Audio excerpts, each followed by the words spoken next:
Good afternoon and welcome to the San Mateo Arboretum Society's hybrid rose pruning seminar with Stu Dalton. The program will be recorded and a link to the recording and an evaluation form will be sent to you within a few days. Before we start, a little information about what is happening at the Arboretum Society.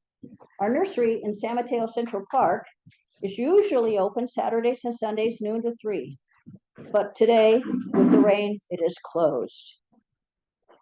They have a wide variety of plants, many perennials, natives, orchids, cactus, succulents, and more. Payment is by credit or debit card in Apple or Google Pay. No cash is accepted.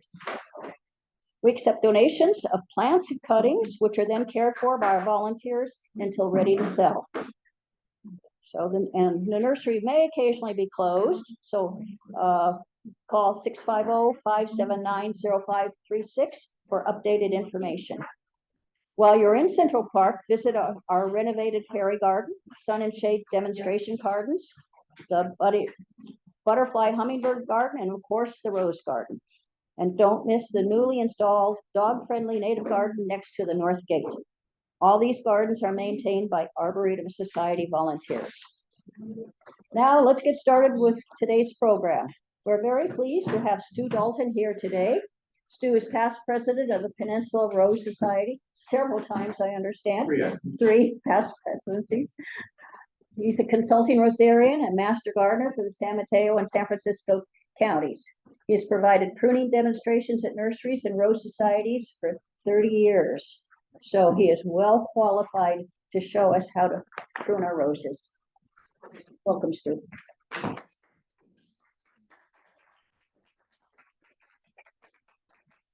Thank you, Sue, and I welcome everybody today. Thank you for getting here. It took a little longer than I expected to get here today. Had to slow down on the freeway. But I welcome the rain. I also welcome the breaks so that we can actually do the pruning. So today's a good day to be inside.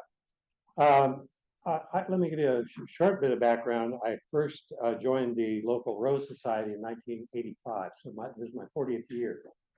And I joined 7 total Rose Societies. Now that's way over the top. I don't recommend that for anyone. I also grow other things in Menlo Park. So the culture in most of the peninsula is somewhat similar, but if you're out in Half Moon Bay, or you're up in San Francisco, or you're in Menlo Park versus Foster City, it's slightly different. But generally, now's the time, folks. Now's the time to prune. For most things. Let me go ahead here. Let's see, where did the clicker go? Right there. Oh, that's it. Okay.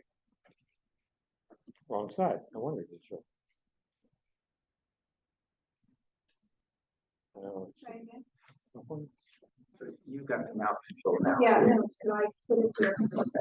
okay. There we go. What I'd like to do today is get some of the learning objectives in front of you so you know what I'm trying to teach. I can be interrupted almost any time by people here in the audience. If you're in the Zoom, not here in the audience, please put your questions in the chat. We'll read them afterwards. We'll also have time afterwards for people to wander around. There are things to look at here, and unfortunately, it won't be completely visible to people on the on the Zoom. But there are also recorded pieces of information. There are handouts I have over here for the people in the audience, besides the ones you had on your chairs, and we can show you those as well. If you have specific questions after on things like propagation or whatever, be happy to answer those. Some people here in the audience have already been to my propagation classes and have gotten bitten by the bug of propagating roses. So I will show you how to take a cutting that's usable, and this is a great time of the year to get hardwood cuttings and put them to get ready to put in the soil. So when to dormant prune? Now, the 1st of January through the mid-February is about the most dormant our roses get. Like Southern California, we don't get completely dormant here with roses. We also don't get much freezing and frost, and so that's one reason we don't get the tournaments. We're not like Minnesota. They have something there where they take these tree roses, they tip them over, dig a trench, cover them over, and leave half the root ball in. In the spring, they bring them back up. It's called the Minnesota tip. You don't have to do that here. Tools and safety. I'm going to talk a little bit about that. You want to be safe.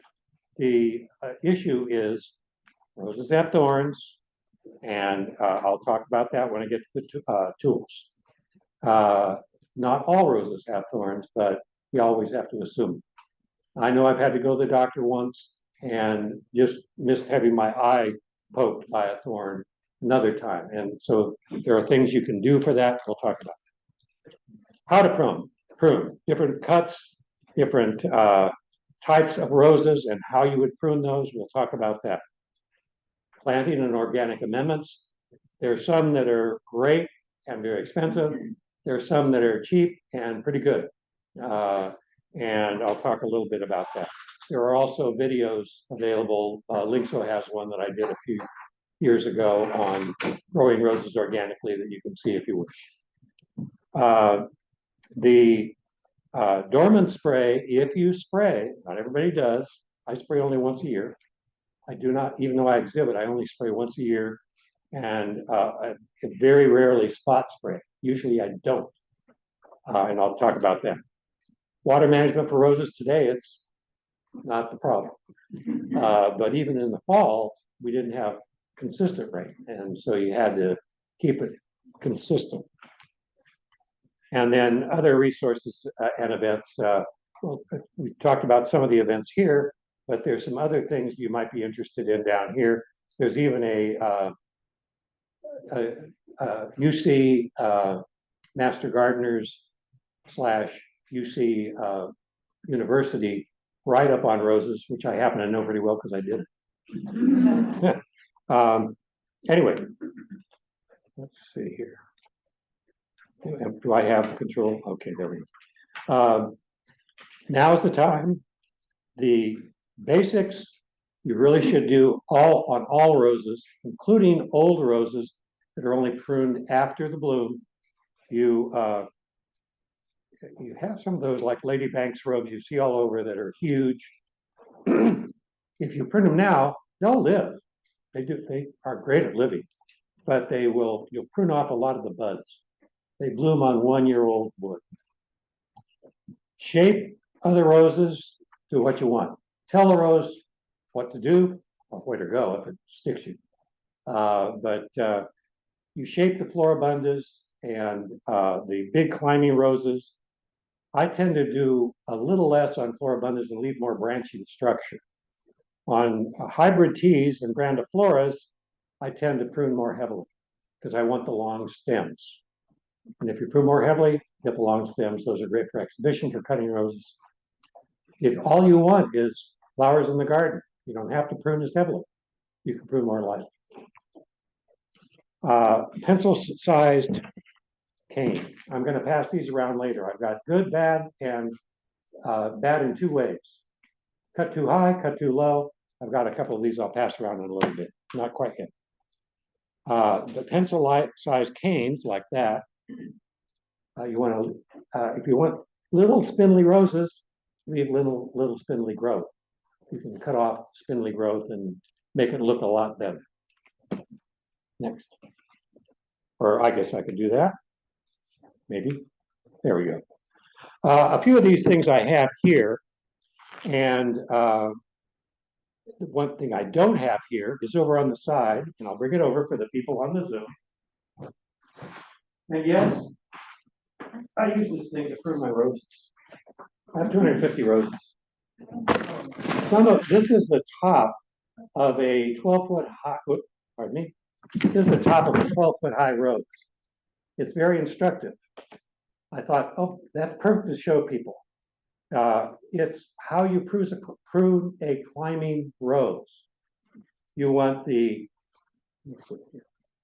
back up just a little bit. You want the end to be horizontal or down.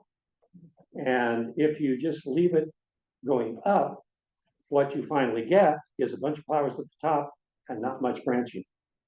So the key to a big, beautiful climber, and I'll show you a picture of one of those in a little bit, is horizontal. Now, there's no growth on the bottom. Why? The growth has something called dominance to grow upward, apical dominance. So it wants to grow up. Every one of the bud eyes that's along this will grow up new. This is all new this year, all this. And you can actually prune it two ways. So I'll get to that in a little bit. But we'll get to that when we get to climbers a little more. But to prune those things, how do I deal with a 12-foot high rose? First thing I do is shape it. And I can go after a big rose that's 10 feet high, and in 5 minutes, I've got the outline of it with something like this. Then I can go back with hand pruners, small loppers. Both of these are called bypass. One bypasses the other. And this one, which is not a bypass pruner, but it has one heck of a mechanical advantage. I can cut something that big, and I have in the yard, to get rid of the oldest canes, which rejuvenates the rose. Getting sharp with something like this. There are several brands. This one isn't. It is a Miller's, but the Corona is one that you can find in the store. The Corona sharpener, and what it has is a little edge. It's silicon carbide, very hard. And what you do with it? There was a question before. Yeah, question before, and how you sharpen it. I do it like this. I hold it in my left hand because I'm right-handed. And when I do that, my right hand, I can draw the sharpener at the edge, along the edge of the bevel 5 times, and it will. Can you grab a piece of paper for me? This is the way you test it to see if it's sharp enough. I didn't pre-test it, by the way, so this usually works. You fold over a piece of paper, and if it cuts cleanly, it's sharp enough. And if it doesn't, work on it. They have a professional sharpener out here doing sharpening today too. If you have crud on, which often mine do, it's a technical term. You can take steel wool and a little bit of oil afterward, and you can clean off the blade. But a misnomer is that you have to sterilize the rows between every cut. And I can illustrate that real simply. How big is my hand, especially in a glove? How big is the blade? The blade's a lot smaller, and if I'm cutting and I'm worried about promoting spread of something like black spot spores or rust spores, what's a bigger surface? I don't sterilize my hands between the cuts. I don't sterilize my gloves between the cuts. And so, yes, you can get by with sterilizing. It doesn't hurt.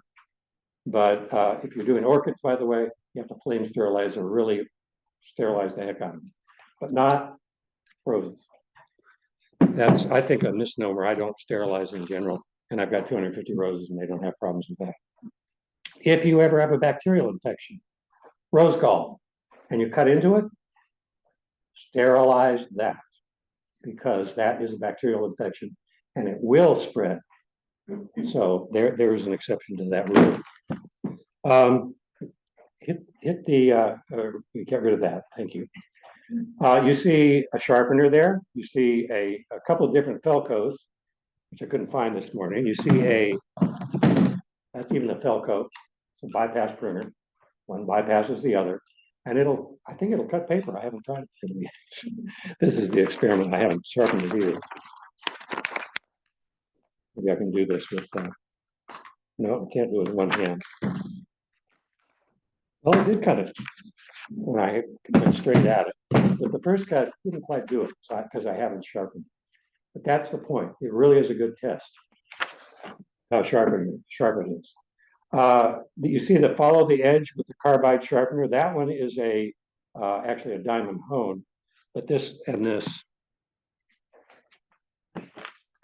this is a carbide sharpener. Silicon carbide. Okay, what you also want to have to be safe are hat and glasses. The reason for the hat is simple. I had a climber whip up and get me right there. Blood ran down, it really scared me because it could have been my eye. Even a bib like that, or a much better hat for the garden is wider. It'll keep it from hitting your eyes. And goggles or glasses. Glasses are fine for this. But if you don't have glasses, I don't, then the goggles are good. I have some goggles somewhere. Yeah, I threw them over. On your shirt. My shirt. That's where you find your sunglasses. So these are clear, and for me, they work great. Okay, and that's all on safety. Gauntlet gloves are good. The kind I was looking for this morning, I have some here that I'll use later, but the kind I was looking for have long gauntlets, typically rawhide, and the glove leather, the best, I think, is more thorn penetrating resistant, and that's goatskin. They're a little more expensive, but goatskin gloves are worth the effort, and they're flexible when they're wet, and they don't dry as tough as like leather. So there are a couple of different brands. There are quite a few good ones. Personally, I like Felco's. I have a couple of good examples of fake Felco's here, and you can always tell the patent ran out, and they have a wire cutting notch. Felco's always have. The fake ones do too now, because the patent ran out. But you want to clean scratches and prickles with something like iodine that penetrates, if you get it. That's the quick one on prep. So okay, make it easy on the rows. Heavy duty pruners like this, you can see what I pruned out. Looks like a whole rose. Rose bush. And I think I can make this. Can I do it? Yeah, I can. This looks like a complete rose. Loppers for large canes or saws, very large canes. And I had sawed out a good chunk of this rose and in some very old wood here. And it had already sprouted all these different things off of it. So I took out a big chunk of the rose. And the next year, it came back, and I'll show you the picture on that. How can you rejuvenate a rose for a long time? Well, the one that got rejuvenated by being bombed out in World War II was back, and this is a picture of it over in Germany, and it's at least 1,000 years old. They've documented that particular rose, the dog rose, Candida, I think it is, or something like that, whatever the name is. It has been there for a long time. Rejuvenating it by cutting it out. Now, what happens in the garden when the gardener doesn't know how to prune? This happens. Okay, here's the budgeon down at the bottom. You get a knob up here that looks like a knob, and then a bunch of small, spindly, weak, or maybe okay. Or you get something that it goes up, and then you cut it out, and it goes here, and then it goes here. All of those things happen in the garden. You can cut back past all that and go to a dormant bud eye, very hard to see, just above it, and cut it at an angle, and it'll grow from there. Or if you don't need that one, if you've got 3 to 5 main canes, like my hand, you've got 3 to 5 main canes, you can take out a couple. Every year, if you take out one of the oldest canes, you'll get new growth. The roots want to go, and so that will be a way to rejuvenate the rose. Okay. So that talks about it. You want to use the mechanical advantage. This one actually is a geared. I can cut very, very thick canes with this. Or just a little mechanical advantage with this.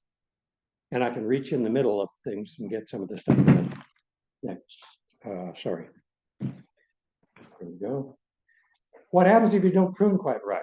I'm going to pass a couple of these things around, one at each end. Can you help me, Dan? These are, here's a good, here's a too close, and here's a too high. If the you can see the sort of cartoon here, that's one set. put that on one side, good, too high, and too close. We'll start this at the other end. And to see it, it's very hard sometimes. There's a cartoon here that sort of shows it. I think of it as a nose and a smile. You don't have any eyes, even though it's called a bud eye. The dormant bud or the bud is the little thing that's starting to grow, just starting. And then the smile is where the leaf set has been pulled off. Under every single leaf set, if you could see this under a magnifying glass, there's a nose and a smile underneath. You cut above that to have it go. You can also get dieback. This is a picture of dieback in my yard. Clearly that was cut way too high. Notice how it grew. I'll use this again. Okay, notice how it grew. The energy, if you will, of the plant was going up this way. It said, there's nothing to grow to up here. So I'll take off over that way. And that's how you know how it wants to grow. Also, notice the way it healed. This is how we teach, or used to teach, pruning. The angle cut ending right next to the bud on the other side. That's how it healed. See? And so it tells you that's how it wants to heal. Now, sometimes that continues on down the stem and it killed the cane. So that's why you want to prune it in the right spot. 45 degrees, yeah, I'm going to take a protractor out in the garden, check. You can do it flat. It's not going to kill the plant. You can do a little too high or a little too low. It's not going to, well, too low is more likely to kill it. If you see down here, whoa, didn't mean to do that. Sorry, still getting used to this idea. If you do too low, if you see the surface area here is all exposed, guess what's going to happen? It dries out and the bud doesn't get enough water, so it dies. So that's why you don't want to cut it too low. Okay, let's go ahead here. What do you do when you have 250 roses? You got a bunch of things. That happens to be a Sally Holmes, a couple of them I've had there 30 years. That's what I trimmed the big stuff off of before. I have this in the video where before and after, 5 minutes later. So I pruned the big ones to shape it. And for some things like Sally Holmes, you don't have to be careful. It'll come out anyway. And it doesn't tend to die back much. There are others like that, but it happens to be my favorite rose, so I've got a lot of them. This thing will cut through pretty heavy stems. Now, covering this thing up. This gonna go. Okay. Whoop, did I go backwards? Huh. There we go. This is what happened 1 year after I cut out that big piece. See how big the canes are that come out from the base? It'll grow from anywhere. That's a Sally Holmes. And, you know, I get 6, 7 feet in 1 year out of that thing. The most photographed rose in the Paloli garden is over an arch. There's 2 of them on each side. They go over the top. It's a Sally Holmes and happens to be a good place for a photo. But they also have some, once you get the shape, you can leave it there and then prune around it.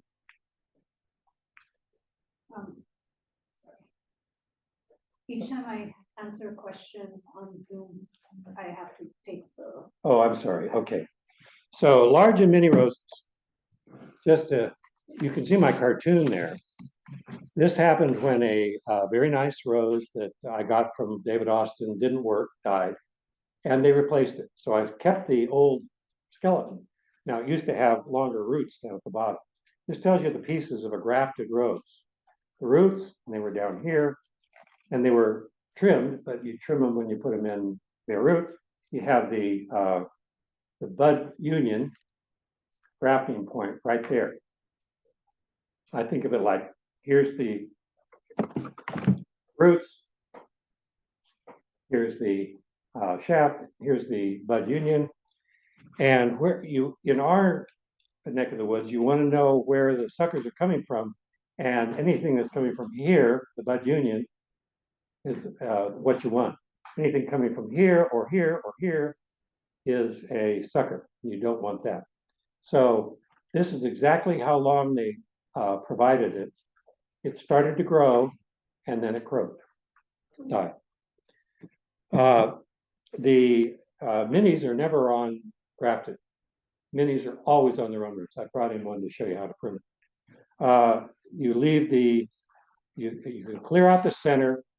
The red I have on this is for the parts that you would pull out or cut out. If it's weak, crossing, you want to leave the center open. You want a vase shape when you're done, or my open hand is the way that I like to illustrate it. I talked about light pruning, third reduction, heavy pruning, 1/2 to 2/3. So if I started 6 feet high, I can end up at 2 feet high, and I do. Okay. Go ahead here. There. Not everybody teaches this.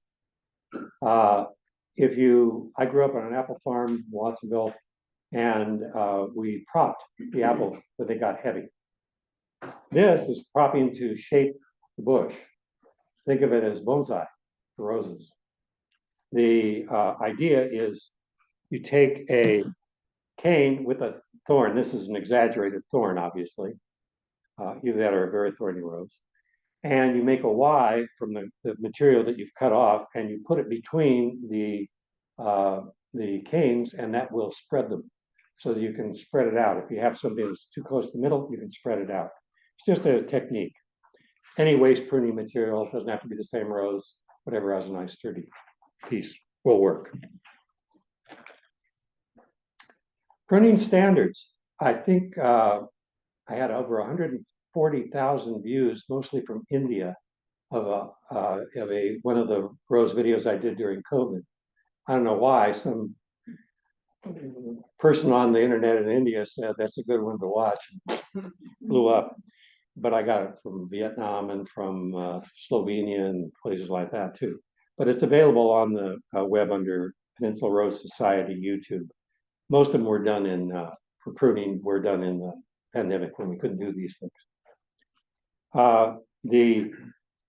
What I like to think of is there are 4 pieces. The top are 2 antlers. The bottom are the main stalk, and then the roots. So there's 1, 2, and they're slightly offset. I'm exaggerating it here. If you look carefully at any of the roses over there, you can have 2. I've even seen 3 budded on. I've even seen 2 different roses budded on. And you can do that. So it's one type of plant material at the top that you want for the flowers, another for the stem, and another for the roots. So that, and you can, by the way, you can get suckers from the roots. Anything that's not from the top is a sucker, including something that's along the trunk. How do you prune climbing roses? Well, I started to talk about that. 2 ways. I'll do this. Whoop. Have to do it like you see it on the screen. The flush cut and the other cut. Say that I wanted something to go up further to another level. You can do this. You can cut out, like have one go up and go to the next level and then keep growing that one. Don't prune it, just keep it growing. So you can make multiple levels. On the other hand, if you want, the simplest way is you just shear it off all the way along, a smooth cut. Every one of the places where you've cut it off flush, if you look very carefully, right down near the base, there are 2 bud eyes, 1 on each side. You may get 2, or you'll get 1 going up. So there you've got, could you take this away here and I'll illustrate it on the, yeah, there you go.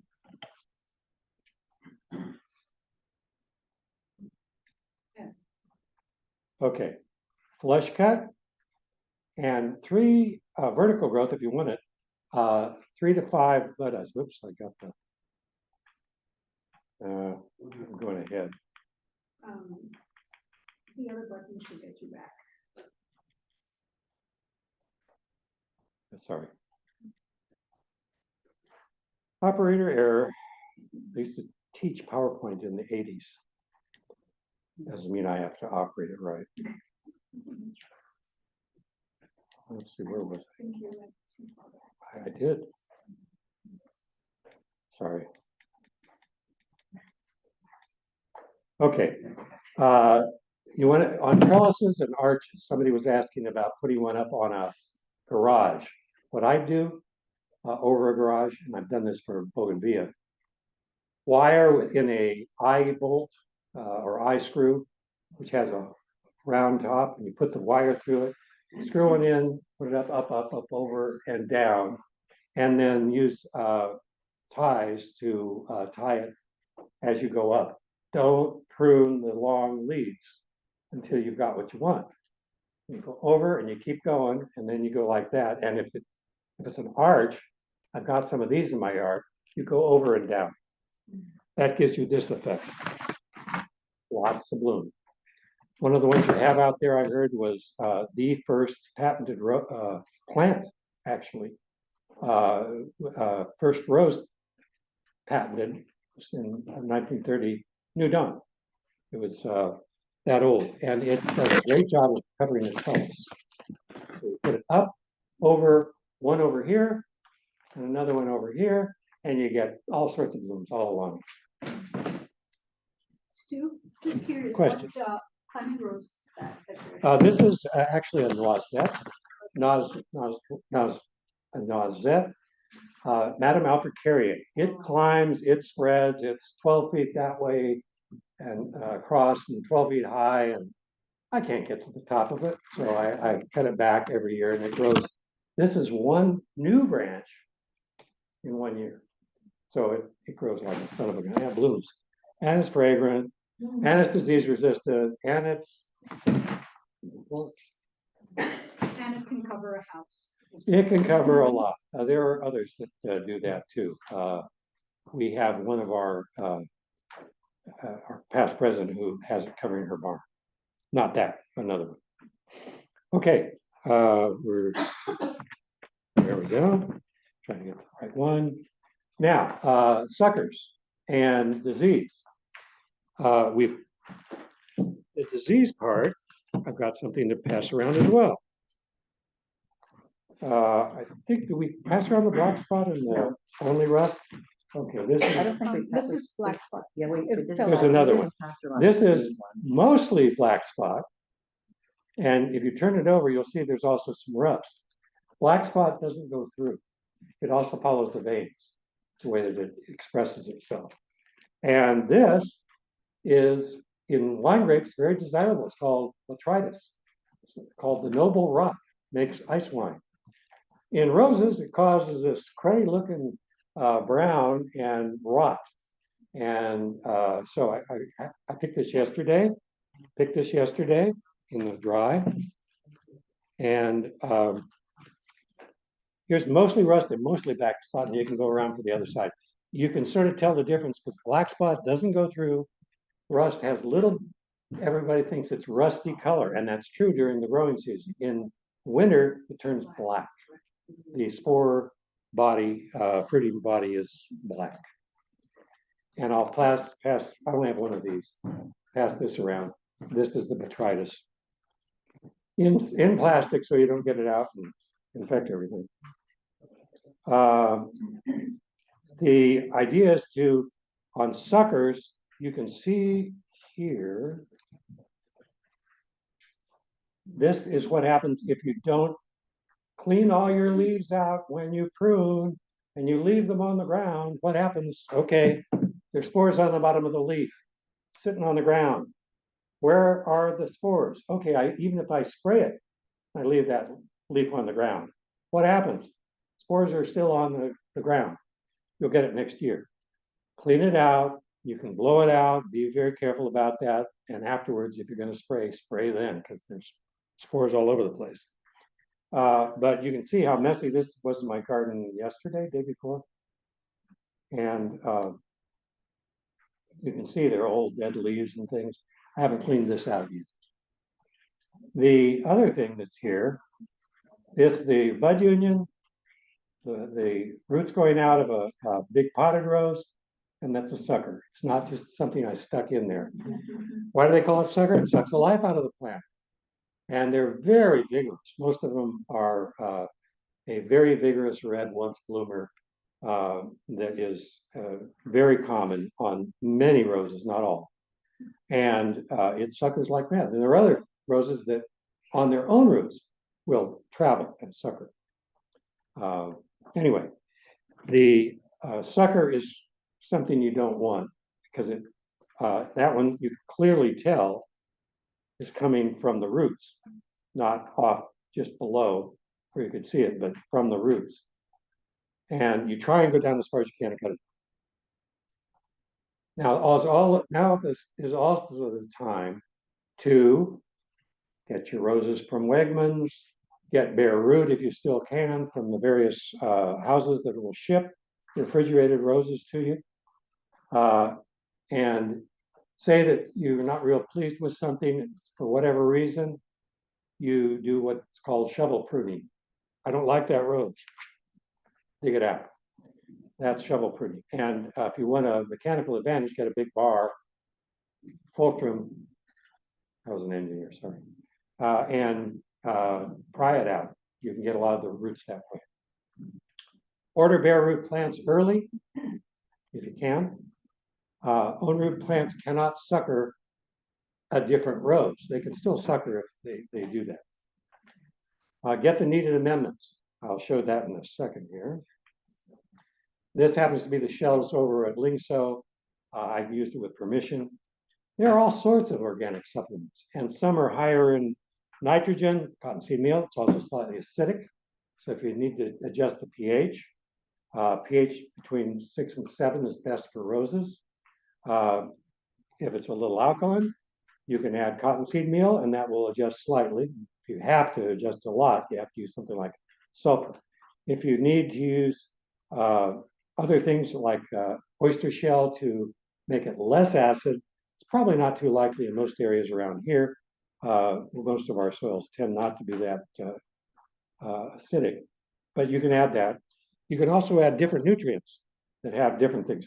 Blood meal, which besides attracting cats and dogs to your roses, which it will do, gives way too much nitrogen for the first part of the year. Don't use it early. Why? Too much nitrogen makes new growth. Too much new growth attracts aphids. You'll get heavy aphids if you use too much nitrogen early in the year. These are all organics. So like blood meal is 13% nitrogen, nothing else. This one, bone meal, is a lot of phosphorus, has a little nitrogen, no potassium. And if you want to think about what they do, growth up, roots and blooms, potassium, phosphorus, all around. So it's up, down, all around for the three main nutrients. There's a lot more on this in that organic gardening or organic rose video that you can watch. Later on, they start to grow. When they're maybe ½ inch long, great time to what's called finger prune. You don't want the middle to get clogged. And if you didn't do it when you saw just a little tiny bud eye, you can take a gloved hand, put it down in the middle, and it will knock off the inside growth. You can take a finger in a glove and go around and knock these off real easily. Of course, if you don't want to knock them off, try not to, if you want these new things to grow. And basically, it does a great job. You leave growth where you want it, and you keep the growth from the bud union because that will form the next year's base for new growth. By the way, there are very few Spanish language things if you have a gardener that you want to help instruct on roses. They're out of print. It's an American Rose Society thing, but there is a small thing up at the top near the tip things.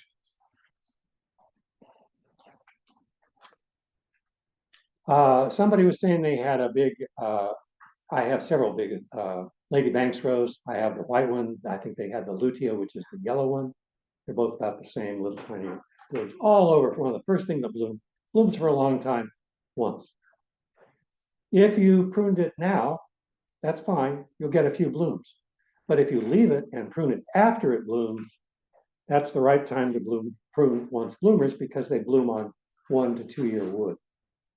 So, and I use this to prune it. Nothing more exotic than that. They work. Again, if you have dead, diseased, damaged things, you want to use the pruners on that. Whoops, sorry. Remove the dead, diseased, and damaged.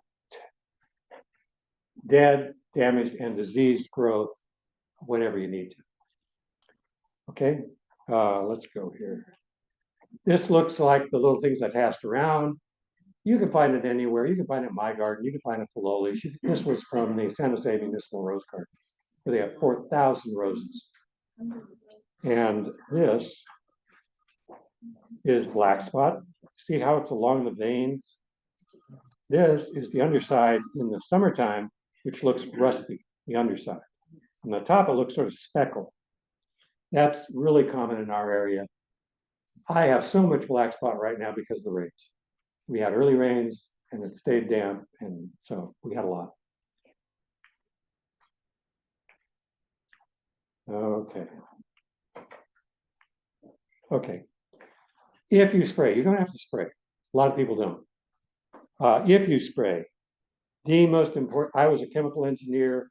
I worked as a teenager for my grandfather and uncle's spray business. They used to spray all sorts of stuff. Until the 20s, 30s, and even up to the 50s, they used to spray for codling moth using lead arsenate. Exactly what it sounds like. And there's contaminated fields even today because of that. But there are much better things now. However, some things that are organic are not necessarily good for your eyes. Copper sprays are examples of that. They're certified organic by the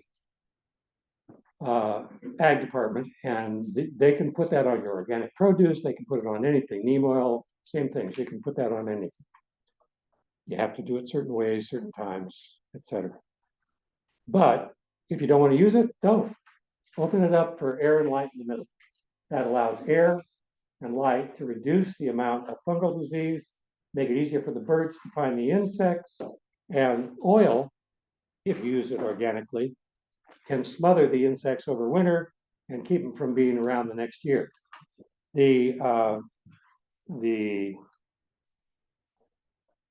you are spraying in the spring, you want a day that's dry, not windy, because you don't want it to go to the neighbors, and will be dry for 24 hours.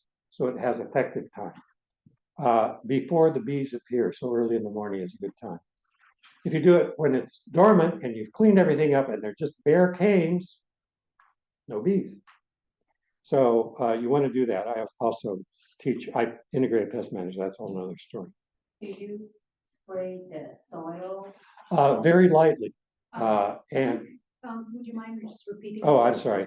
The question was, do you spray the soil? Very lightly, because remember we talked about those the things that fall off of the leaves, the spores and things.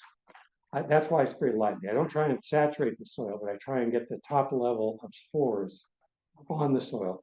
Then I add compost, and I'll show you a picture of that in rings around the, and then I add mulch over the top to suppress weeds and improve water. And eventually wood mulch turns into soil, live soil. Let's see. Oh, don't spray oils above 80 degrees. It'll scald the plant, burn on the leaves. It goes down the end of the leaf, settles, and then the leaf ends burn.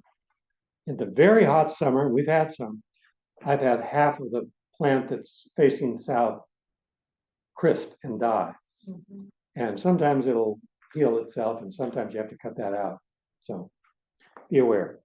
If you take out too much shading leaf to try and make it healthier, you can sometimes burn it in the middle of summer. Water and mulch, not this time of year, obviously, but when rapid growth starts is when you really start to need the water. Right now, you just need to keep it enough moist so that the roots can grow, etc.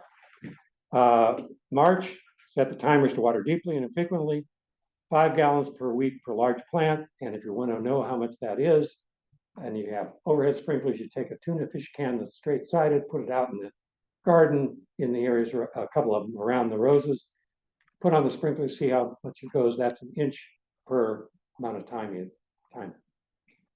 A little harder on some of the things I use for question.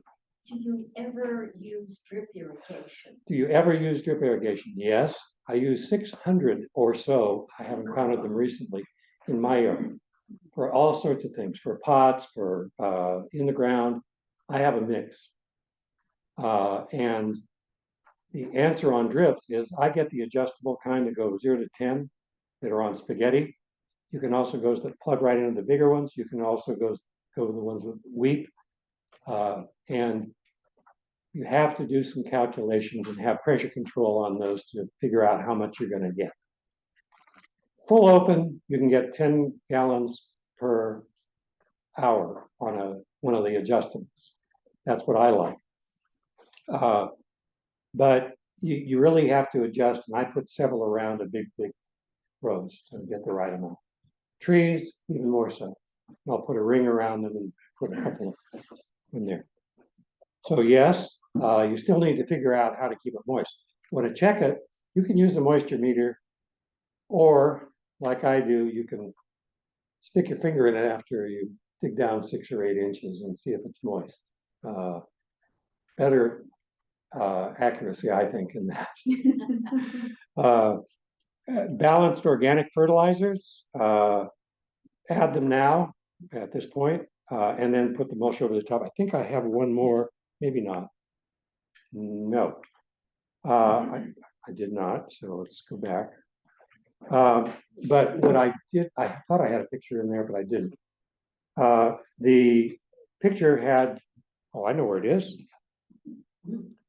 Way back.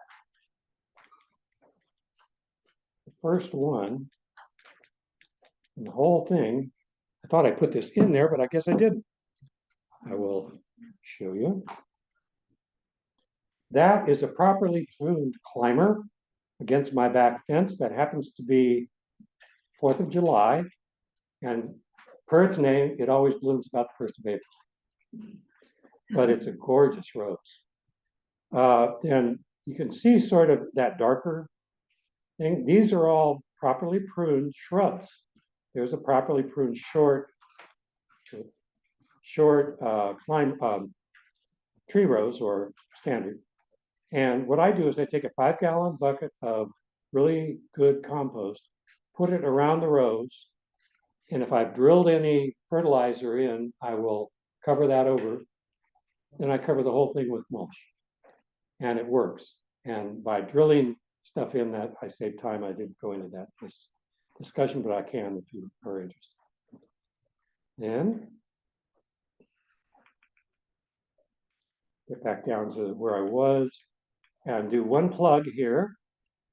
I happen to be the chairman for a multi-state, first time ever in Redwood City, rose show. 26 rose societies from Northern California, Nevada, and Hawaii, and a little bit of Southern Oregon are all going to gather May 4th in Roosevelt Ave in Redwood City, where we've always had our rose show, and sale. I've got 200 roses in my backyard and are farmed out to people now growing them for use, and we're going to get more donations. And we'll have those ready for sale. We may have a pre-sale, but the main sale will be May 4th. The show is May 4th, 1 to 4. It's judged before that, so you'll see May 4th. And then we'll have the sale 12:30 to 3:30. We may have a backyard sale of some of them early, because we don't want to have to transfer 250 roses to the sale. That worked last year, but still logistically difficult. There's more available online, not only this kind of thing that'll be available on Zoom, but the PeninsulaRoseSociety.org has downloadable. Debbie here in the front row happens to be our PR person. So if there's anything you'd like, Debbie, raise your hand with Peninsula Rose Society. She's going to put some pictures of this on our annual stuff, but all the things that are coming up, we are trying to put on Instagram, on Facebook. You can follow us on those. And then questions you can send directly to me. I have a very secret email address, studalton@gmail.com. No one guess it's me. You can email me as Consulting Rosarian. I answer questions for free. And we do set up visits to yards and things like that as Consulting Rosarians. There are a number of us. And there's also Peninsula Rose Society YouTube channel. Like I say, we set up a bunch of these things in the pandemic. There have been over 160,000 views of some of them. And it's the bottom is shown, but you can also just search Peninsula Rose Society YouTube. The last slide, hard to read in green here, but there are things on, if you ever have any question on any gardening thing and you don't know where to go for it, put UC in there, put the topic like rose disease. It's amazing. There's one on weed, cultural practices, weed control, on diseases, and on mites, pests, insects. All those things are covered in here. You pay for it, I paid for it. And then American Rose Society, Consulting Rosarian Handbook, I'm Consulting Rosarian. And way down at the bottom, it has a Albuquerque rose write-up that I thought was particularly good on that. And that's about as much as I was planning to cover. I'll be happy to take questions. And any from the, We do have a couple from Zoom. okay, I'll answer the ones from Zoom first. Okay, could you please provide the name of a pair of recommended gauntlet gloves? Well, the question was recommendations on a pair of gauntlet gloves. I go by the specs and the price personally, because I paid up to $50 for a good pair of gauntlet gloves. And I lose them, I tear them, whatever. I have now 6 pairs of unmatched gloves, plus a couple pair that I can still use. Including the ones over there. Could you pick up the ones from down on the ground next? I didn't show those yet. I'll use them here and afterward in pruning these. But these are a cheap pair, and I think they're about $15 or $16 a pair. The good news is they're pretty good on thorn penetrating resistant, but it's basically leather. They're a little stiff. But the gauntlet is rawhide. It's very stiff, but it's also thorn penetrating resistant. You're like me and you don't wear your gloves. Oh, I'm just out there to do this one thing, pick a rose. You come back, oh, I was bleeding out there. That's what happens. Wear your gloves, wear your goggles, wear a hat, and wear long sleeves. This is thin. I have one that has holes in it that I wear for my pruning in the garden. Protect yourself. If you get like stuck, I got stuck in the back of the leg, didn't take care of it, saw the doctors 3 days later to get the leg fixed. So be careful. But the guide to rose diseases at the bottom also has information. I didn't say that. Okay. Next question. What instrument do you suggest for pH testing? Well, I have, as a chemist, I have the Calumet electrode fancy ones. Those are darn expensive and hard to use. There are immersion ones that are a little better that have calibration. I bought one of those recently for about $30, I think. The easiest and cheapest you can buy, I hate to promote it, but Amazon, you can buy these. They're like litmus papers, but they're better. They're for soil testing. So you put a vial with soil, shake it up, then put the thing in, and you get a pretty good pH. Now, if you're trying to test the soil, don't just test the top. Dig it out, take several samples around the yard, if you want to do the whole yard or around the rows, and test it. Mine doesn't vary all that much anymore because it's been worked on for 50 years. But that type of soil test is better. You can also do what's called the Oregon jar test, the settling test, and take a straight-sided jar, and you can find the composition of sand, silt, and clay, and that's just the structure. You shake it up, you let it settle for a couple of days, and you get the layers, and you measure percentages. And you can use a triangular chart that's available, and you can look that up on UC as well for soil tests, soil structure that's available. The next question, does it hurt native bees that hibernate in the ground if you spray the soil? It can, and I know there are wasps and bees that are in the ground. If you know where they are, don't spray. But my native bees the yellow-faced bees last nest was birdhouse. I said, why are there bees going in and out of there? So be careful. And the wintertime, they're pretty low. So if you do a light spray, it probably wouldn't get them, but we want to be good about the native bees. The native bees are better pollinators than honeybees for roses, including the ones you say, oh, they made a hole in my trellis. Happened. Carpenter bees. And there are sweat bees. There are green bees. There are teddy bear bees that look like a fuzzy red teddy bear bee. There are all sorts of native bees. 26, I think, in California, but I remember. I looked at. Next. The last on Zoom right now. What are the best new, I think, drip? What are the best new drip you have? What are they called? I guess you mentioned. Agrafim, I think, is the brand name. I have only found them not online, but at there's a place over in Menlo Park called Horizon. I'm sure there are others that have them, but I can describe them better than I can talk about them. They're like mini sprinklers.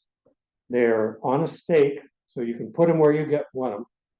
They have a tubing, and then at the top, you have an adjustable head. You can make it just a few drips out the side, or you can go a foot wide, and you put a few of these foot wide ones going 10 gallons per hour around a rose, and it's watered. Put one in a pot, and it's watered. That's my favorite. There are also the adjustable ends that you can use with no stake and add a stake, but this has both. The ones I buy, you break off the little connector so it has a connector, the stake. All you need is the tubing and that, and it works. So those are my favorite, but that's a personal preference. And one more from Zoom just appeared. What is your fertilizing schedule?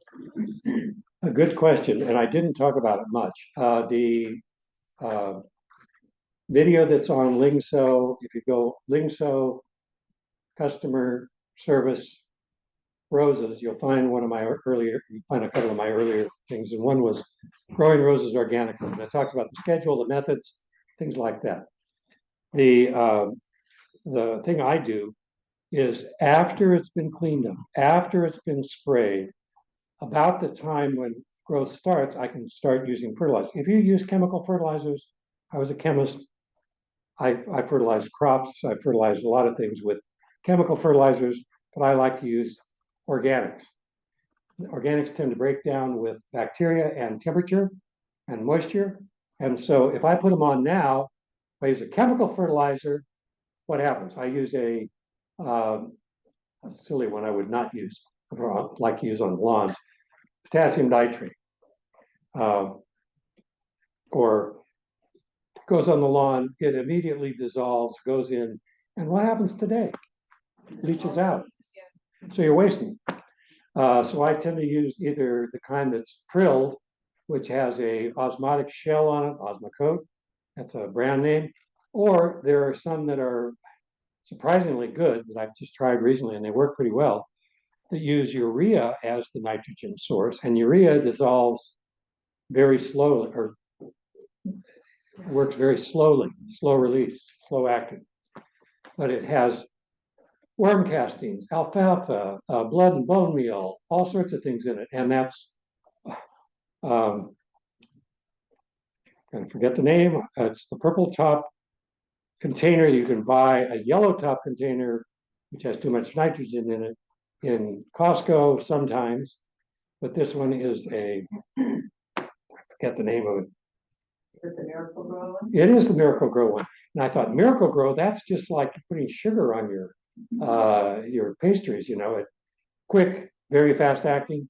The new ones, they've started to get smart. Miracle Grow, the Rose and Bloom one, much more organics. And they also have two good things that are helping to create mycorrhizal fibers that help you. It's a symbiotic fiber that goes into the root, gives the root its nutrients and water, helps in droughts, and the plant gives it carbohydrates to sustain it. The symbiotic fungus. They're also symbiotic endo and ectobacteria, that means inside and outside bacteria that are in that same blend, that Miracle Grow blend. I use mycorrhizal for the last 15 years, shaken on the roots when I plant. You have to We be, do that in our rose garden as well. yeah, on the roots, on the roots. It doesn't go seeking it very well. You can get some stuff that'll get a little on it, but the best is like I spread it out on a cone when you're planting a bare root. I'll sprinkle it right on top, and then I put more soil on top. Other questions from the audience, or yes, you were first. Wild roses, the California wild rose, does everything you say today apply to those as well? Hardly, no. I have them, a planting of them 2 blocks from my house because I live next to El Palo Alto, the tree, and there's a wild area there. And I've tried to grow it. It's not the easiest thing to start from seed, I will say that. But it grows with no fertilizer. You never spray it. In fact, it doesn't like to be sprayed. And you don't have to trim it much. If you want, you can do one of these to shape it. But not much really applies to the pruning part. If it's where you don't want it, tell it where to go with pruning assistance. There's also woodsy eye and a few others that are mostly not around here that are wild roses I've seen up in the Trinity Alps and places like that. There was another one right there. How about potting? Potting. roses? The potting roses question comes up all the time. You can grow almost anything, and I say almost, in a big pot. Don't try and move it once you put it. I have friends that have a vineyard up and they're good Rosarians. I said, can I grow this climbing rose over this barn? And they've got a pot that's probably 36 inches across, huge. It's doing fine. Just don't try and move the pot or the rose. You may have to root prune it periodically, and you can root prune a potted plant a couple of ways. One of them is to take a sharp shovel and you cut down the sides and you clean out like a ring of soil around it. And what you're doing is you're cutting off some of the younger roots. You add nutrition and new soil around it, and you can keep it in the same pot and just rejuvenate it that way. I actually have a video of that, which is sort of funny because the pots that come out of well are like this. And I tipped it over and it went, the whole thing came out. So be aware. I also have one that you should not plant a rose in. It's an urn type and it goes like this, and then it had a bottom area. And what it did when it filled up the bottom is it plugged a hole in the bottom, then it made an anchor in the bottom, and it took me 2 hours to dig out that one rose and have to completely redo it. So there are things, it was a great looking pot. It was expensive, but it was too much work. Pots like this, you can get them out of. If it's a plastic pot like this, way to get it out and repot, there's actually something on repotting over there if you're interested. That's to plant a pot like this. You put it on the ground, step on it a little bit to loosen it up, and then you can slide it out. But for a 5-gallon pot, I have a slightly larger one in there. I'll quick do a pruning locally if you want. Do I still have some time? Yes. Then I will do some of this.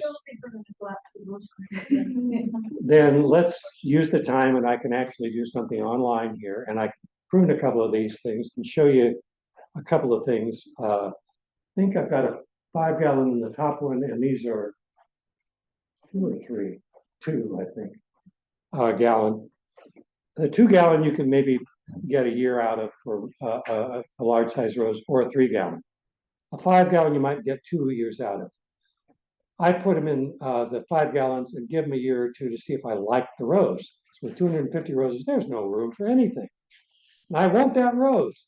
Well, okay, got to shovel prune that one, or that one, or that one, and put something in. And so the idea is to pot it.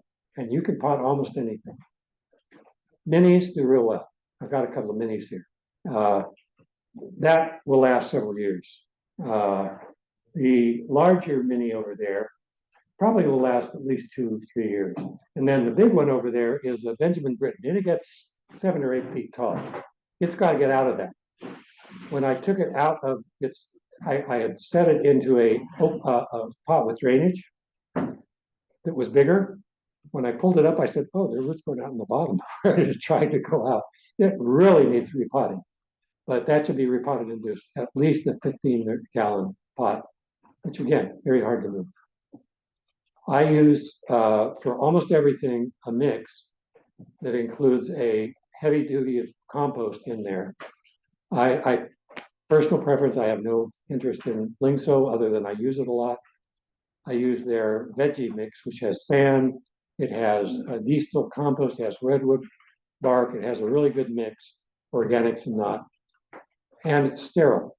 So it's not going to give you weed seeds. Which one is it? The vegetable blend, our vegetable mix or veggie blend, they'll respond to any of those 3. So you're saying that that would be, what you would use For a to bare root, for pot instance. it for bare root. Yeah. And what about when you're, like I have several large potted roses, and Can you, there's one right at hip level there. I think it says potting. planting information? Yeah, 4 potting roses. Well, no, I know, but does it talk about the how often do you need to kind of prune the roots? Because- No. And if you're pruning the roots, do you use that veggie mix, or should I use like a diesel? You can use diesel compost, but it sees the edges. And since I use the veggie mix with the sand and such, I may use that blend again. But every couple of years, you'd have to prune the roots and do that in the same pot. You can say you have a really beautiful ceramic pot. That's big. You can keep going in that for years and years. I have. And I don't get around to pruning it or repotting it as often as I should. And what is the that you use for using a sharp? There are flat blade things, and I actually sharpen the edge that are used for the short ones for transplanting. You can use a spade with a curved edge, but be careful. I've gone through plastic pots with that thing, with a sharp edge. You can use something like a knife, but be careful, obviously.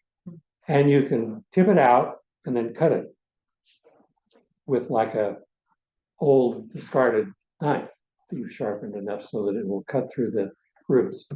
Or you can cut it with, you just work the dirt off and cut off the roots. So there are options. In the back. Yes, would you have some suggestions on how to deter deer and squirrels? I wish I had the squirrels. If you could repeat. I will. Deer and squirrels. Go to UC, deer and squirrel management. And gophers, you didn't mention, but one of our master gardeners got 400 gophers out in a big property out in Half Moon Bay, 6-acre property. And she used a cinch trap, which is different than the one that you find everywhere. It looks like this and it has a little green thing. This is long and has a flag, but I'm even having problems now setting this. A very, very tough spring to set. That's gophers. Squirrels. Let me tell you what the legality is. You cannot euthanize a squirrel without a permit. Okay. I have trapped squirrels. I have let them go 6 miles away, which is their range. I have also been very embarrassed. I used to work at the Electric Power Research Institute. It's about 6 miles away from my house. I would trap the squirrels in have-a-heart traps, and I would go look around and let them go in the parking lot. I did that one day, and a couple days later, we had an outage at the Electric Power Research Institute. The entire place went black. A couple days after that, they said, "Oh, squirrel was in the vault." I stopped doing that. Now, if I don't get out to the have-a-heart trap and they expire, that's not good. Then I feed the hogs. So, I release all the other things I trap. Skunks, which there's a procedure for, which I can tell you if you're interested. Opossums, raccoons, birds that like the peanut butter. I just release all those, but the have-a-heart traps are good for that. That's squirrels. Deer, a hungry deer will eat darn near anything except an oleander bush. They're smart enough not to do that more than once. Deterrent is the best thing. High fences. There was a place up in Woodside we went on a tour of with the Rose Society, and they had a quarter-mile long driveway with hundreds of the same roses, all in bloom. And of course, the day before the tour, a herd came through and mowed it. And they had one area with, I think it was 10-foot high cyclone fence around it. It looked ugly, but that was fine. Having fences 6 feet apart, 2 of them, they can't jump over one and get a running start for the second, or having high fences. I have coyotes, hawks, raccoons, everything. I'm on the creek, San Francisco Creek, between Palo Alto and Menlo Park. So everything comes through them. Apparently not deer coming up and jumping over my fence. So, but so many people in our society have fences to keep the deer out. But if you want to find the UC answer, go on UC, just as letters, deer management. That's what we're trained to do as UC Master Gardeners, because we don't know everything. Other questions? Yes? Can you talk about how to propagate the rose? I can, and there's actually a sheet over here on propagation. These are not the things I was planning on the main. Which one is that? The one on the back side? I think maybe near the bottom, maybe bottom back side. Propagating. I teach classes on that. Meg, as an example, has been to 2 of mine or 3 of mine, and this was an example, some simple ideas. The method that I've been using recently, one of my students became the teacher, and she worked out a bigger, better way. It's called the burrito method. Really complicated. Take a cut in, and you take it from, actually I've got a piece there that I can illustrate with, right there. You see this is about a pencil size. What's most likely to propagate are the multiple bud eyes that are right around the base of it. So you want to cut it right near the base of a main cane.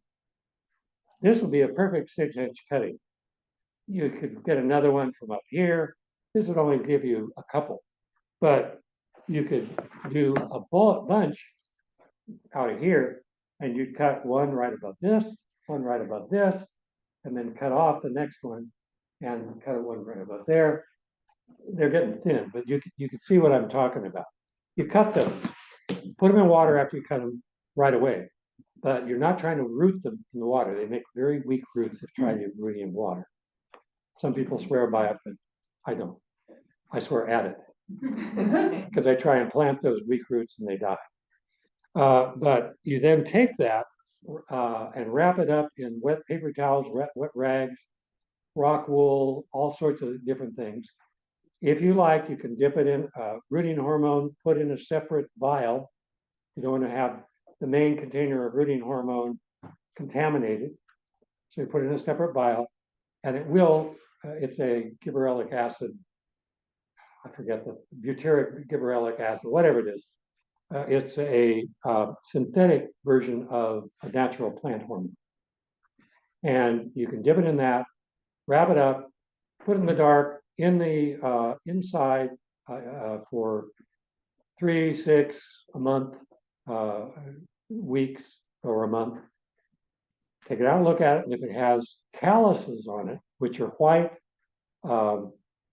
things that will start to be the roots, or if it even has roots, take it out, put it in a good potting mix, probably with a little bit of perlite or something for air, and put it so that it stays moist in the shade, and that's the simple method of planting it out. Now, some things, example, really old roses, Sally Holmes rose, which I don't have out here. It's one of my favorites. It's also the easiest to root from cuttings that I know. And I've taken a dozen cuttings, stuck them in a bed, it stayed wet naturally, and 8 of them started. And I know some people, really good Rosarians, who grow all in pots because they have problems with the soil. And they do their cuttings, and when they're doing them, they just stick them around the same row so they know what it is.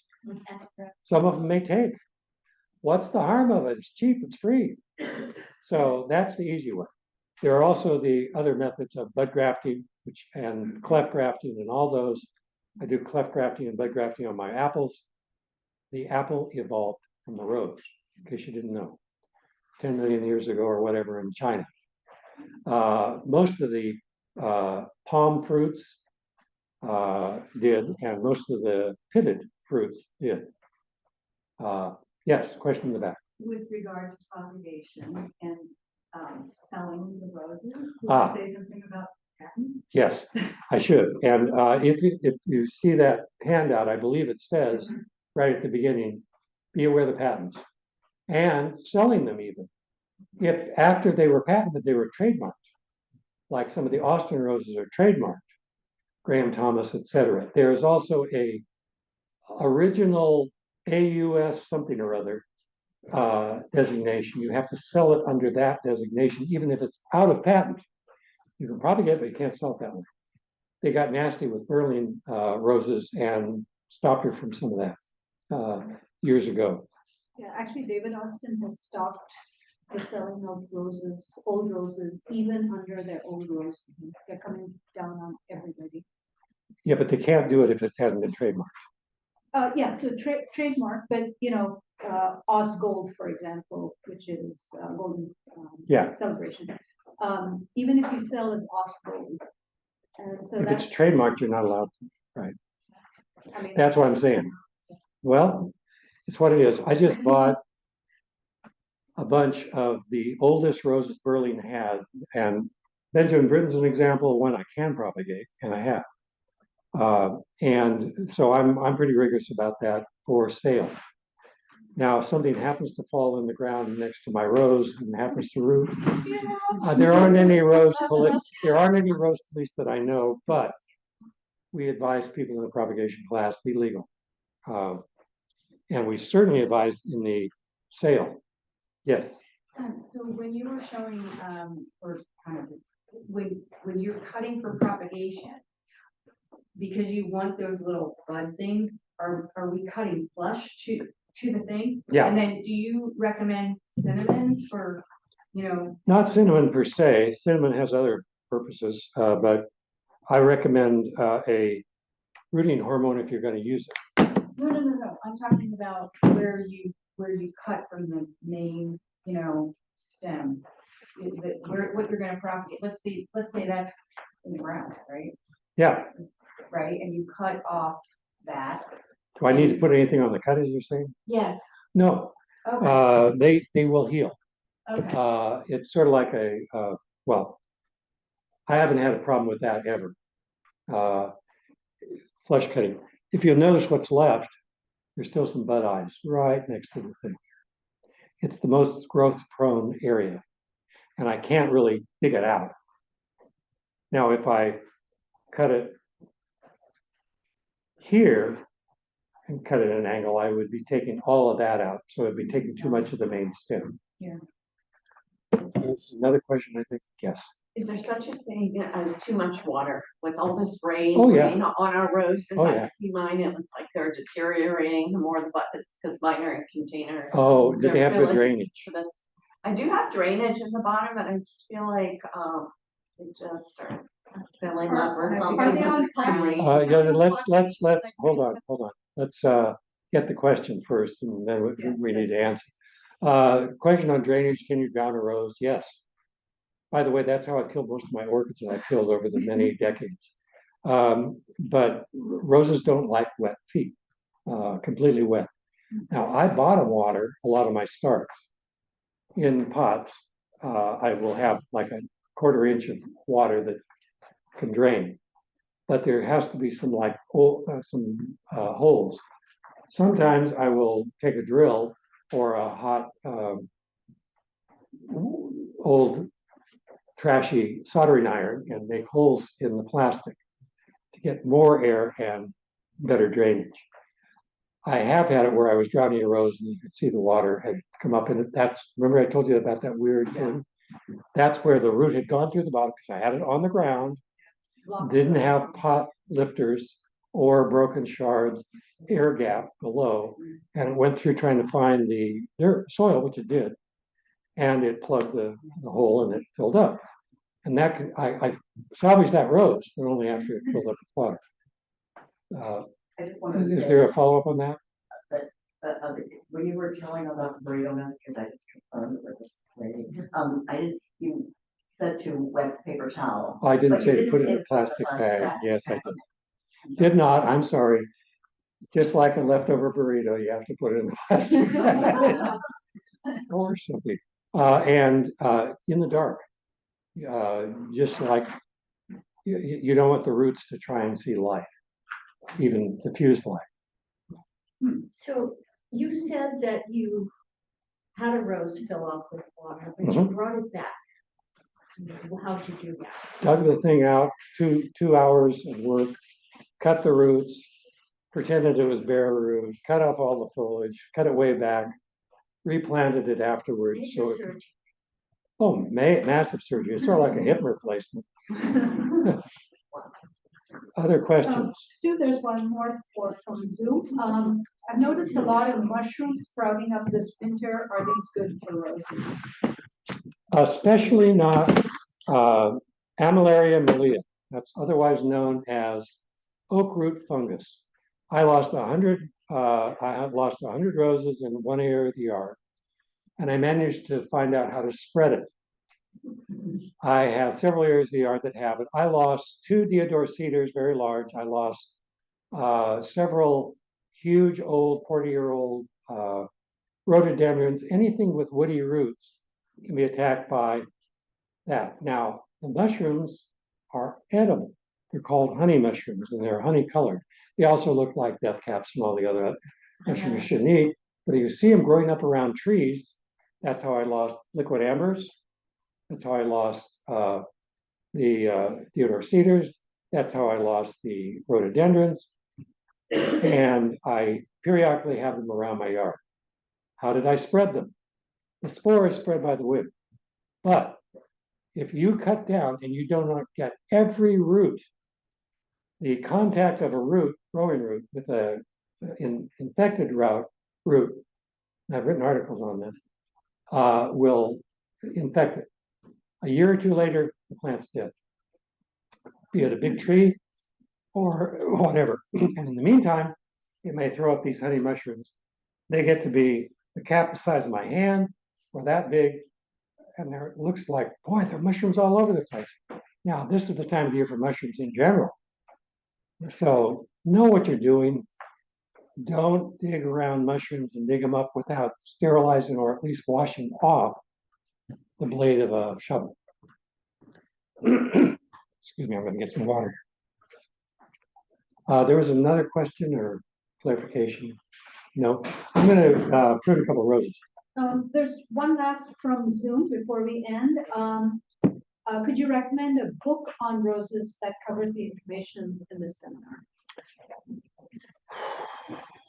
I can recommend the handouts that we can make for the people on the Zoom, and we can send those out. They are largely updated or the current versions of the ones in peninsularosesociety.org under our information area. If you can't find them easily, you can contact me or Debbie, but contact me and I can make sure you can find the right place for them to download them.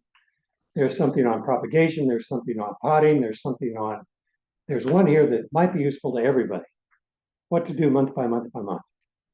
Could you pass that one out? I think the middle one there. This is what I call the very, very short version. Very short version. Oh, you can just pass them down the row or whatever. But this has the sort of things we put together a few years ago, and it talks a little bit about potting up. That's I don't think you have it. Did you? No, I don't. But these are all available on. Yeah, that one's what I'm talking about. Okay, those are available on our website for free. If you join, we have other things that are available that we send to you monthly in the newsletter. I'm the newsletter editor, so if you have anything you really want to hear about, ask me.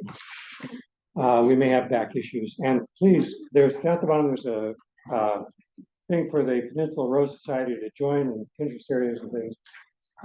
If you're interested, I've been a member for 40 years, and it's been useful to me. Now, let me bring over a couple. Let me grab a small one first. We'll see how much we can get in the tray. I know. Okay. We'll clean this off. You're not gonna use this, are you, Stu? I'm not gonna use that. I am gonna use that.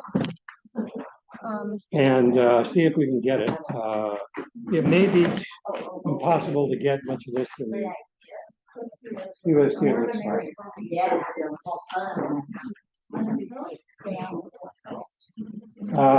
Can we tilt it up at all? That'll do. Perfect.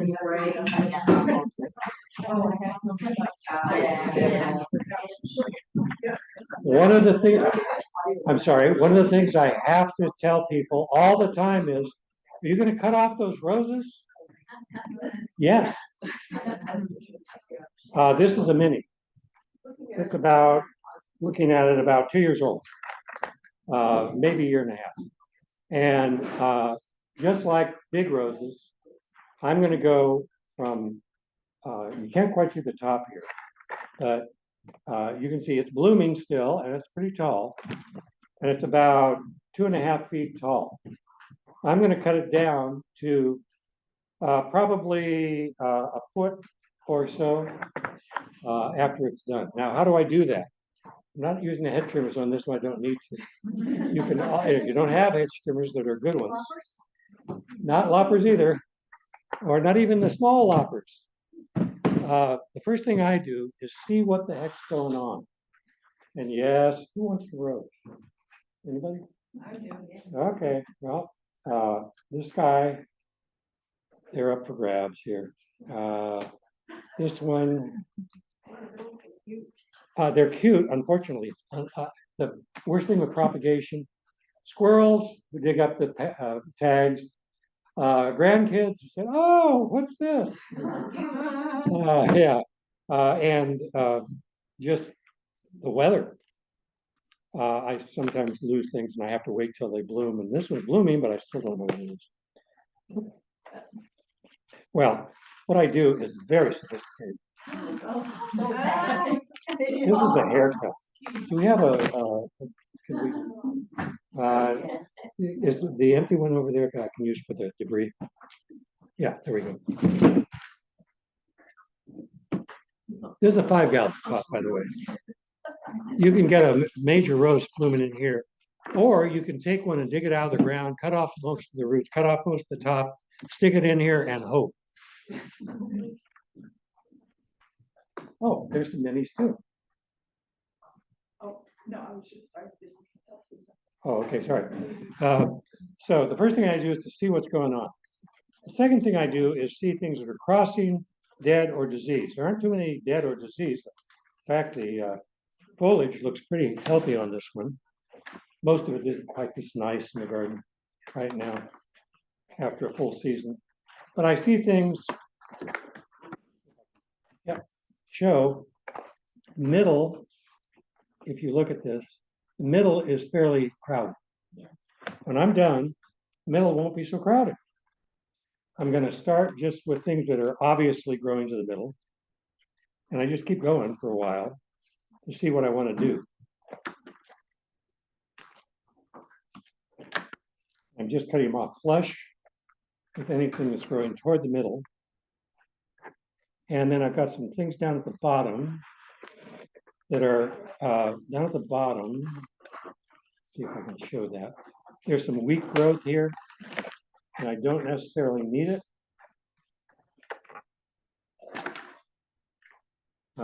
But I don't want to take too much of that off.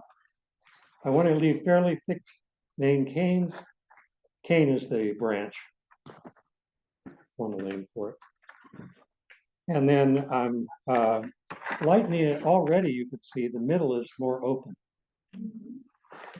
And as I keep going, I'll keep getting rid of some of the little tiny spindly stuff. And then I'll cut it properly on the main ones. Say I wanted a little more flower up the top here. I'll take off the side growth, but I'd leave maybe 3 on this one.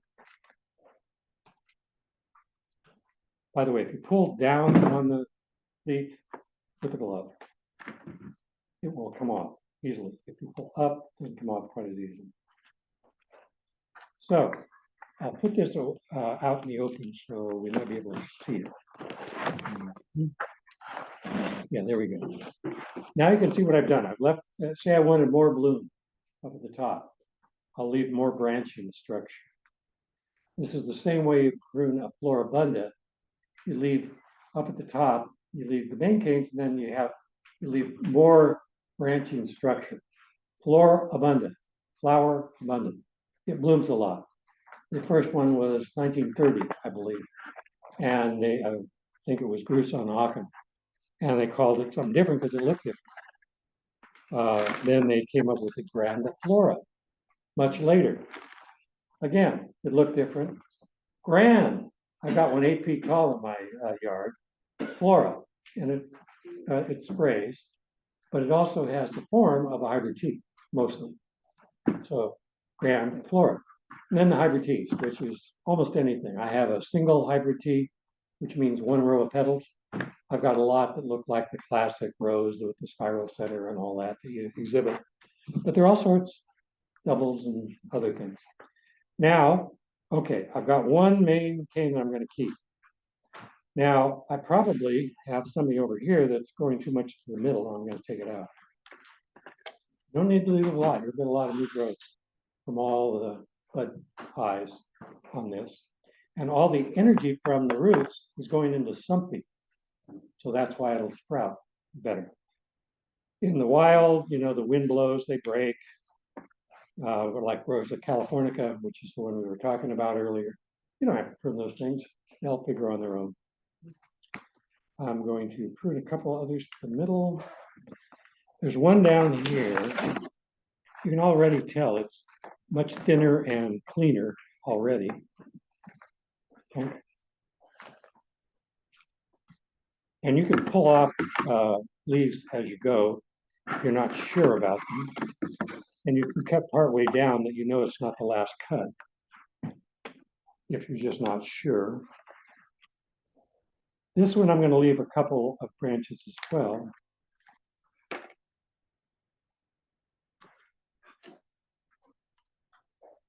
So what I'm doing here is pruning to the outside. Why? So that the middle doesn't get crowded. And once you start to see new growth in February, March, finger prune. This is a well-known technique that not everybody calls finger pruning, it's just pruning. But you can do it with your hand, you can do it with your glove, whatever. It's just telling the rose what to do. Now this one is a spindly, can't see it very well. Let's see if I can get it a little better. It's not going to show up very well. There's a very small dead dieback on the end of this, and it's fairly spindly up here. If what I do for the next one is find a bud eye, or in this case, just cut off the dead part, there's a little dieback, and cut off of this, it will grow back from that sturdy point. Not a very easy thing to see, so, but you'll see it here, that it's now pruned, and then there's another couple of little tiny spindly things along here. So you'll get some blooms down low, up high, and in the middle, if I do prune this right. But this is actually pretty high as I look at it. I'm going to take it down a little lower. Remember, this was this high before. Now I'm going to look for bud eyes. They're hard to see on these little guys. Above a bud eye here. Above a bud eye here. Above a bud eye here.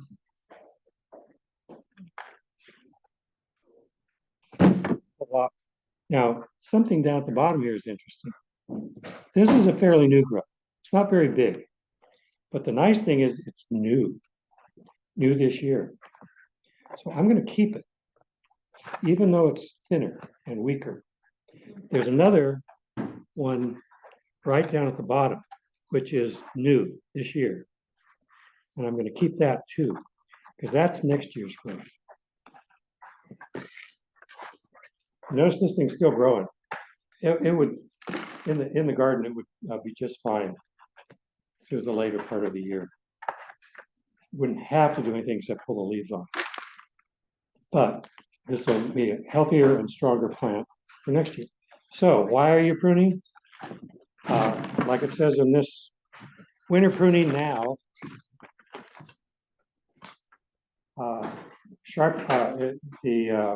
Why?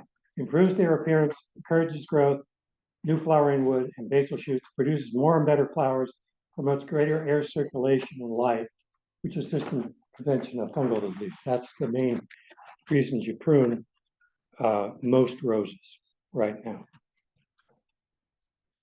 Now, from this pruning, are there any questions either on the I've just got something to say. If anybody has any tools out there, they're going to be leaving at 3 o'clock. So we can go out through this door. Okay, and you can contact me afterwards with follow-up questions. One question from Zoom. Do you remove all the leaves if you have a lot of rust on the leaves when you are pruning? Short answer, yes. And long answer, during this season, if you're careful and don't spread it from plant to plant, it's good to remove, especially black spot, because black spot will defoliate a plant. Rust, not necessarily. It weakens the plant, but rust during, I've had it on plants that were just covered, and I left them alone. And they were old plants, they grew a whole new set. Yes, 2 reasons. One is, as you're pruning, some are falling down, and they're on the ground and they're going to spread it. During the summer, there's actually a thing on summer care there, and it talks about that, removing the disease. But remember, the biggest way you can spread it is your gloves and your hands. Others? Can you sterilize your gloves, like with just? It's hard. I rinse them off with like a wipe or just soap and water. But you know, that'll stiffen up the leather a little bit. But basically wipe them off. You're getting a lot of the spores off that way. Other questions before I go on to a bigger rose? And if you need your tool sharpened. One more from Zoom, how to treat aphids. Wash them off. How do you treat aphids? One thing is avoid them by not using too much nitrogen in the early spring. That way you don't get the new growth, and they just love that red, new, tender growth. Wash them off. Aphids are dumb. If you wash them off with a strong spray of water, you get at least 90%, even with a moderate spray. And then you do it twice, you've got 99% of the aphids. They don't come back. They get crushed by the water pressure, they get knocked off, they don't come back. And grow the right plants for beneficial insects. Small flowered things, carrot tops with the blooms, cosmos, lobelia, lantana, all sorts of things that attract small predators that lay eggs on it, predatory wasps and things. That's what you use to get rid of aphids. I never spray aphids with anything, even soap. You can. They have hook lungs, the aphids, which are like hooks with sort of like fish lungs or fish gills, and it plugs them. That's how they die. One more. I will illustrate this one more time. I say, what do I mean by cutting it all the way back to either, if I wanted it to go up and go a little higher and bloom, I could do this. This is 1, 2, 3, 4, 5 bud eyes, and then strip this off, and that's pruned that way. Or this way. That's easy. But I've done it both ways on my climbers and things that like to climb, and it works. You'll get maybe 2 off of this one, and you'll get new growth off of this. That's for climbing. One more in the shrub, and I'll get that done. Make a mess. This thing literally has roots out the bottom, so I can't just put it on the table. This is a 5-gallon. Oh, anybody that has follow-up questions from this, just pass this around. If you think of something, put that on there and we'll. There's your name and email address and ways that they'll contact you. Yes, we can contact you a couple different ways. You can contact us. Yeah. Maybe this one, the big camera should be okay. Okay, let's do the big camera. I don't want to take it out.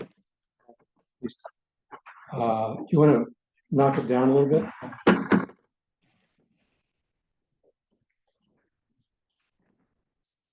Perfect.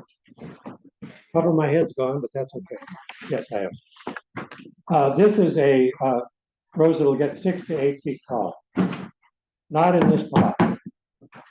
This is one that I would look for a big pot, and if I don't want it in the ground, I'll put it in that. It does black spot, it does rust a little bit, but it's a great plant. It's dark, deep burgundy, has great fragrance. It's an old Austin called Benjamin Drake. And what I'm going to do first is I'm going to leave it's a shrub. I'm going to leave a lot of branching. I will take out. I think I can show this pretty well. Yeah, there's some in the middle. I'm going to take out some of the middle. There's stuff that's like little tiny stuff that's growing into the middle. That's easy. By the way, it's much easier to cut more off than it is to put it back on. That's why there's less. This is thorny. I'm going to cut off a couple of other small ones down way at the bottom and clean those out. Can't see that unless I bend it at the bottom. Now already, just with that little bit, it's more open in the center. Now this thing's grown into the center. It's a nice, healthy one, but if I wanted it to keep growing, I could cut it above a bud eye, lower down. I'm going to cut it all the way off. again, it's much healthier if it has open middle. And I got a couple of weak ones down here. I'm gonna let one of them grow and one of them not. Why? Because I'd like another main cane. I've got three. This one, and this one. This is actually off the main one. So I'd like another. Maybe I could even leave both of these because that's 1, 2, 3, 4. And I want 3 of 5, so I may leave it, but I could also take one of the weak ones out. I'll cut it back so it has a chance to strengthen. I'll cut these guys to growth points. Of course, you can't follow all this, but what I'm doing here is on this one right here, you can see it. It's got some branching. That's a little weak. I may just take it off. So it's got some branching and it's cut off down at the bottom here. I don't need all these interior ones, and there's some crossing things. Get rid of the crossing.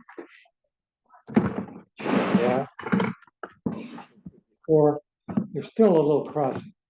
Now, if I wanted to show you how to use a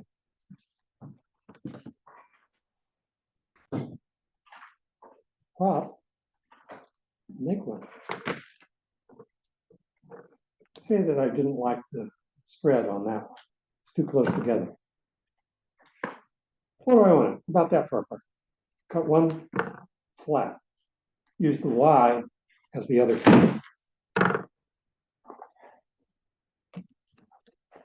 Now I have to find a thorn for that. And you might have to use 2, one to support it. But you see how it, I found these a year later in the rows. The prop is something not many people teach, but you're basically doing a bonsai.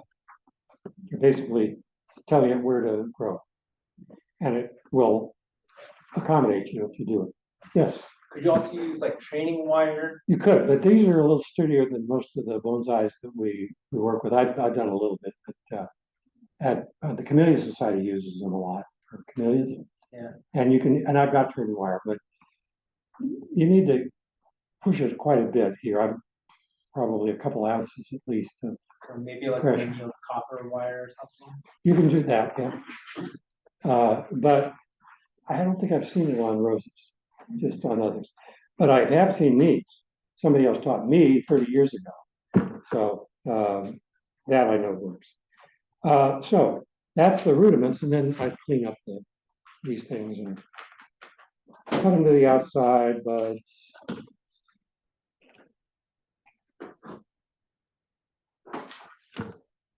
And that's going to be almost it. We have 10 minutes more for any more questions or anything else, or to get the last sharpening in. But now, when I look in the center, it's pretty open. Other questions? Do you want to look at any of these tools or any other questions I can answer? Again, there's handouts here you might want to look through. My newest children, do I prune them? They look like micro minis. Yes, it's a micro mini, it's C. Huh. I'll be darned, I don't know that one. I have It's the small. Cinderella. Oh, is the that's micro. bigger, yeah. This is very small. Yeah, If I did anything, I'd probably just take a shears and go like okay. that. She gasps. I'm in a hurry. And can I propagate them? Yes. Okay. Well, now, wait a minute. From- I don't know if it's, So just in my garden, it fell in. So the online Zoom people can see what you're talking about. oh yeah, let me, Oh, it's- this is called a micro mini. See how big the leaves are? And I just said, yeah, just chop it off the top. But can you propagate it theoretically? Yes, but you need to know. Micro mini, yes. Dot Pedro. I don't know if this is legal to propagate. So, I can't advise you on that. Okay, you would- All my minis are on their own. Sorry, you have one more question? One more question. Actually, two more now. Sure, Do Bob. you need to balance the height in all directions, or is it okay to have one side much higher, like the one you just pruned? You don't have to. Tell me what it looks like in the garden. This one, I could also just cut off right here. And it would be about the same height all the way. That would be fine. Or I could cut it off right here. In fact, I will. Because this one's dead. There. Now it's almost the same height. Then I could do this. Now it's all the same. What do you need in the garden? Make it good. When you plant, think about the small, medium, and large as you go to the back of the garden or near a walkway. You don't want the big to go out and grab anybody that walks by. And you don't want to have, well, anyway. Next was what? It was really hard. Okay, related. So I didn't hear the answer, that question was, does it have to be balanced? Is that- No, whatever you like in the garden. Okay. The rose doesn't care. Rose doesn't care. There's one more question. Let's do one last. Another question. So I noticed that you were stripping off the leaves on this one as you were going through doing the pruning. Is there a specific reason for that? Or? Yes, disease. Insects lay eggs, I'm spores. sorry, Stu, for the- Oh, yeah. Is there a reason to strip off the leaves? Yes. That's for sanitation, and you need to get rid of all the leaves you can. Now, if you've got a 12-foot climber, you can't get to the top, do the best you can, blow it off, clean it up. That's the best you can do. So that should be part of the pruning routine for the winter. Right. Okay. And in this, there's something on summer pruning, which is over in this. Another question? Yeah, I have a question. You said, if you give your roses too much nitrogen too early, so what would be in this area in San Mateo, when can I start to use, like, I think I use the Osmocote, Mhm. I use that, and, I dissolve it in water and then Oh, I don't.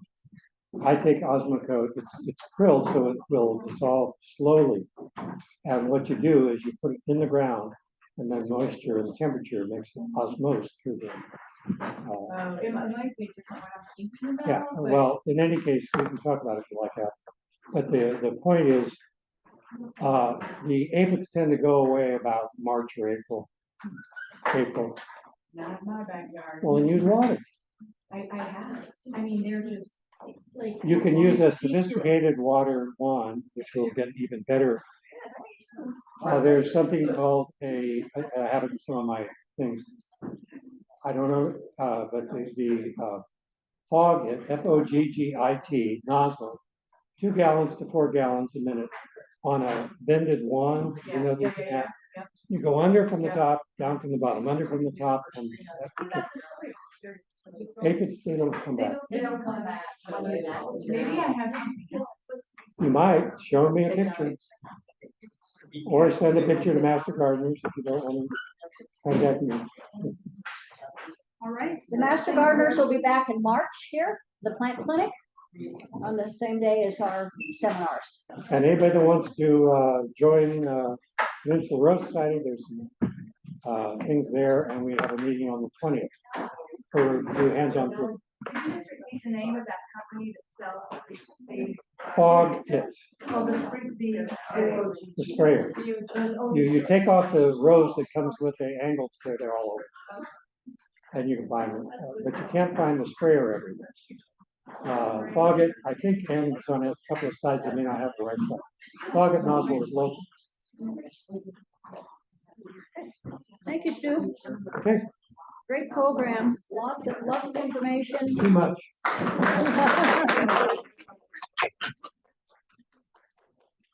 Thank you for showing us how to prune roses, and keep them healthy and produce lots of blossoms. Everyone will receive a link to the recording of this program and also an evaluation form, which we appreciate you completing to let us know what you thought of today's program and what programs you would like us to have in the future. We'll be pruning the rose garden next Saturday, January 10th, from 10 a.m. to noon. We welcome the public to come and help, and also to get experience pruning roses. Rose garden volunteers will be there to assist. Please join us for future seminars and workshops. The free Sunday, February 1st seminar will be Learn How to Soil Block for Seed Starting via Zoom and with a small in-person group at the Arboretum Society. Soil blocking is a method of starting seeds in cubes of compressed soil. This seed starting method eliminates the use of plastic pots and reduces the disruption of plant roots when transplanting. Register online at sanmateloarboretum.org/classes-events. Also become a member of the Arboretum Society and receive a discount on workshops at a variety of nurseries, businesses on the peninsula, and a 10% discount on purchases at the Arboretum Society nursery.